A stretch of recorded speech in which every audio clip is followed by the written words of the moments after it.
ایک وزیر ہیں پارلیمنٹری افیئرز کے، پرانے سیاستدان ہیں، میرے وزیر بھی رہے ہیں. ان کو یہ پتہ نہیں ہے کہ پارلیمان میں غلط بیانی نہیں کرنی چاہیے. ان کو یہ پتہ نہیں ہے کہ جو آدمی اپنے آپ کو ڈیفینڈ نہ کر سکے اس کا نام نہیں لینا چاہیے. انہوں نے نام لے کر مفتاح اسماعیل کا نام لیا، انہوں نے یہ کر دیا. تو میں آج بھی اس حکومت کو، اس وزیر کو، وزیر اعظم کو چیلنج کرتا ہوں، نیب کا کیس بناؤ، ہم دونوں پر بناؤ، دوبارہ بنائیں نا. اگر آپ کے پاس کوئی دلیل ہے، ثبوت ہے، بنائیں. بھائی کوئی کانٹریکٹ ہے مفتاح اسماعیل کی، کسی ان کی فیملی کی کمپنیز ہیں، ایک نہیں ہے. آج کا کاروبار نہیں کر رہے، شوگر ملیں لگا کر عوام کو لوٹا نہیں ہے، وہ پری پارٹیشن کام کر رہے ہیں. ان کا کوئی کانٹریکٹ ہے بسپ کے ساتھ، کوئی پاکستان حکومت کے ساتھ ٹھیکہ ہے. کیوں آپ غلط بیانی کر رہے ہیں؟ کیوں جھوٹ بول رہے ہیں؟ کیوں کریں؟ کیوں خائف ہیں؟ یہ حکومت جو ان کے خلاف بات کرے، جو ان کی حقیقت عوام کے سامنے رکھے، اسے ڈرتے ہیں. ہماری ایک نئی جماعت ہے، چھوٹی جماعت ہے، ہم بات کرتے ہیں ان کے حقائق. ابھی ہم بہت سی باتیں رکھیں گے عوام کے سامنے. وہ کہہ رہے ہیں ہم نے آپ کیس بنائیں گے مفتاح اسماعیل پہ، آپ کہہ رہے ہیں کہ دونوں پہ بنا لیں. سر میں کہتا ہوں آج بنائیں، نہیں ہے تو معافی مانگیں. دو راستے ہیں آپ کے پاس. ٹھیک ہے. آپ وزیر ہیں، وزیر اعظم ہیں. جب وزیر بولتا ہے اسمبلی میں، وہ کیبنٹ کے بہاف پہ بول رہا ہے، رائٹ، وزیر اعظم کے بہاف پہ بول رہا ہے. ٹھیک. کیا وزیر اعظم صاحب اس سے ایگری کر رہے ہیں؟ یہ جو باتیں وزیر نے کی ہیں کر رہے ہیں تو مقدمہ درج کریں، بھیجیں نیب کو. Right, okay. یہ بڑی آپ نے اوپن آفر دے دیا. دوسری طرف آفر نہیں ہے، میرے کو چیلنج ہے. اوکے، چیلنج ہے. کیا ہوگا؟ کیا نہیں ہے تو معافی مانگیں. یہ طریقہ ہوتا ہے پارلیمانی جمہوریت، اس کو کہتے ہیں. آپ کے پرانے لیکن جو 47 کی حکومتیں ہوتی ہیں ان کے اندر کوئی نہ ہمت ہوتی ہے، وہ اس طرح کی گھٹیا باتیں کرتے ہیں. اب ہم آ جاتے ہیں چینی اسکینڈل. ایک بار پھر سامنے آیا ہے، آئی ایم شیور آپ نے فالو کیا ہوگا. پورا پروسیجر وہی ہے، وہی طریقہ کار ہے. پہلے چینی کے ایکسپورٹ کی اجازت دے دیں، چینی کی قیمتیں بڑھیں. اب چینی کی امپورٹ کی اجازت دے دی گئی ہے. پہلے ایکسپورٹ پر پیسے بنائے گئے، اب امپورٹ پر پیسے بنائے جائیں گے. کوئی نیا طریقہ نہیں ہے، یہی طریقہ بار بار یہی طریقہ ہے. اور چینی 90% شاید اس سے بھی زیادہ سیاستدان ہوں کرتے ہیں اس ملک. کچھ نام دیے ہیں مفتاح صاحب نے، ہم سنے سب کے وہ نام ٹھیک کہہ رہے ہیں. اس سے بھی زیادہ ساری جماعتوں کے لوگ ہیں، سب سیاستدان ہیں. لیکن ہمیں کوئی شرم نہیں آتی. ہم جو چینی سے پروفٹ ہوتا ہے اس پہ ہم اکتفا نہیں کرتے. 130 روپے کی چینی تھی، اس حکومت نے ایکسپورٹ کی اجازت دی، 210 یا 220 تک چینی گئی.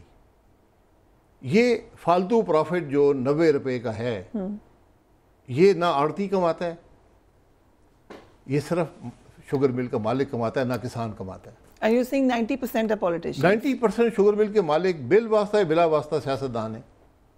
Right. آپ منگا لیں پورے شوگر ملوں کی لسٹ منگا لیں. جب شوگر مافیا کی بات ہوتی ہے، سو ایکچولی انہی لوگوں کی شوگر مافیا ہی اقتدار میں ہوتا ہے. عمران خان کے زمانے میں یہی ہوا، اب پھر وہی ہو رہا ہے. بار بار لوگوں کو لوٹا جاتا ہے. یہ پیسہ عوام کی جیب سے جاتا ہے. ایکسپورٹ کیا 7.5 لاکھ، اب امپورٹ کر رہے ہیں. اتنی دیر میں 4-5 مہینے میں قیمت جو ہے وہ 90 روپے بڑھ گئی ہے. ٹھیک ہے، فی کلو. اور لاکھوں ٹن شوگر ہوتی ہے ملک کے اندر اس عرصے میں. یہ جو سارا معاملہ ہوا ہے، اس میں do you think prime minister Shahbaz Sharif is on board? Sir میں یا ان کو پتہ نہیں چلا، یا ان کے اوپر پریشر پتہ نہیں چلا تو گھر چلے جائیں. مہربانی کریں اس ملک کے اوپر. ہر فیصلہ وزیر اعظم کی مرضی سے ہوتا ہے، آپ اس سے قطع تعلق نہیں ہو سکتے. ہمارے وزیر اعظم تو ECC میں نہیں بیٹھتے ہیں. So when you were the prime minister تب بھی تو یہ مافیا ہوگا. تب کیا ہوا تھا؟ کوئی مافیا نہیں تھا. ہماری جو حکومت تھی، میں PMLN کا پرائم منسٹر تھا، ہماری حکومت میں ایکسپورٹ ہوئی تھی اور ایک کمپلیکیٹڈ میکنزم تھا. جس دن ایکسپورٹ شروع ہوئی، ایکسپورٹ ختم ہوئی، 2 روپے قیمت گر گئی تھی. ہم نے اس کو مینیج کیا تھا. رائٹ. کئی دن ڈیبیٹ ہوئی تھی ECC کے اندر کہ کیا طریقہ کار ہوگا، کیسے قیمت کو پروٹیکٹ کیا جائے گا. بفر سٹاک کریٹ کیا گیا. اس وقت سبسڈی بھی دی گئی تھی ایکسپورٹ کے لیے. رائٹ. شوگر مل سب لسٹیں حکومت موجود ہیں، پارلیمان میں رکھ دیں، ان کے مالک بتا دیں کون ہیں. کاروبار کرنے سے کوئی حرج نہیں ہے.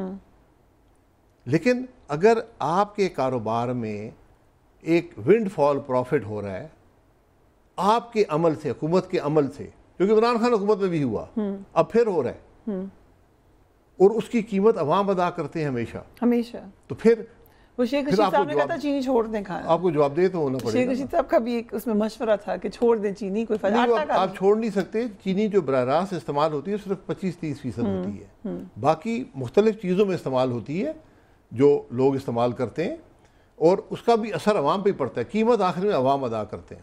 ایک اور جو خبر چل رہی ہے کہ ایک سیاسی شخصیت کے بیٹے کا کرپٹو میں $100 ملین کا نقصان ہوا. کوئی آپ کو اس بارے میں دیکھیں, میں اس پر انویسٹیگیٹ کرنا چاہیے. یہ مارکیٹ میں ایک عام خبر ہے. کہاں پر ہوا ہے اگین, اس میں اگر حکومت کا نقصان ہوا ہے تو پھر آپ اس کو پارلیمان میں ریز کر سکتے ہیں. اگر وہ ملک سے باہر ہوا ہے تو پھر آپ کو اس میں جورسڈکشن نہیں ہے. لیکن اگر ایک سیاسی شخصیت کا جب ہوتا ہے تو پھر پبلک ڈومین میں آ جاتا ہے, پھر آپ کو اس کا جواب دینا پڑتا ہے.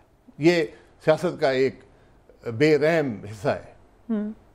حالانکہ اگر کوئی نقصان ہوا ہے, نفع ہوا ہے, وہ پرائیویٹ سیکٹر میں ہوا ہے, پرائیوٹ لائف ہے. بٹ ایز یو سیڈ اگر سیاستدان ہے تو پھر سب پوچھیں گے بھی نا جی, کہ پھر جب آپ سرکاری عہدے رکھتے ہیں, سرکاری جب عہدہ آپ رکھتے ہیں تو پھر آپ کے جو بھی تعلقات ہوتے ہیں وہ سارے پبلک ڈومین میں آ جاتے ہیں.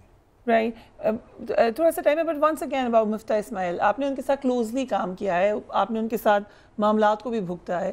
آپ جو الزامات لگائے جاتے ہیں, یو ڈونٹ بلیو کہ مفتاح اسماعیل کرپشن کر سکتے ہیں؟ میں اپنے بارے میں شاید نہ کہہ سکوں, ان کے بارے میں کہہ سکتا ہوں. میں نے کبھی ان کے کسی عمل میں کوئی ذاتی مفاد نہیں دیکھا. میں بہت سے لوگ دوسرے لوگوں کے بارے میں بات نہیں کر سکتا ہوں.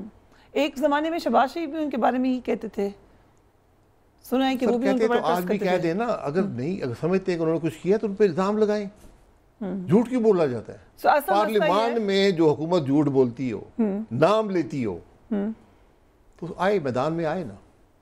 حکومت ہے, حکومت وقت ہے, مینڈیٹ ہو یا نہ ہو علیحدہ بات ہے, لیکن آ جائیں میدان میں آ جائیں. سو پریشر اس بات کا ہے کہ چپ ہو جائیں یا بات نہ کریں, کیا پریشر ہو سکتا ہے؟ دیکھیں, بجٹ پہ ہم بات کرتے ہیں, ملک کی ناکامیوں پہ ہم بات کرتے ہیں, اس حکومت کی کوتاہیوں پہ.